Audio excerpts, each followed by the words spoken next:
excited to share with you today the guest bathroom renovation here at Casa Cansado. A very controlled color palette makes this newly remodeled bathroom sophisticated and timeless.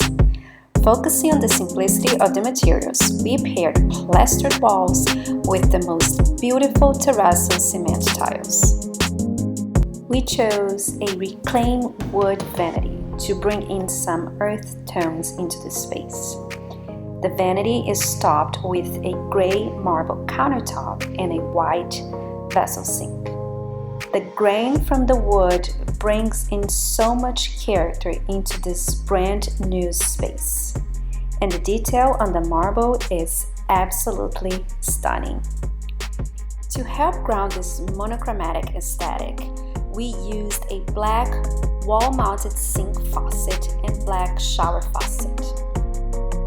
The two sconces by the vanity area create a sculpture moment and become the main focus in this room. We added very simple accessories to dress up the bathroom while keeping it a neutral canvas. So gray tiles that blend with the walls and an aged vase are just a few items that got introduced to the bathroom. I'll be listing all the sources on the blog, so check it out. madebypachi.com.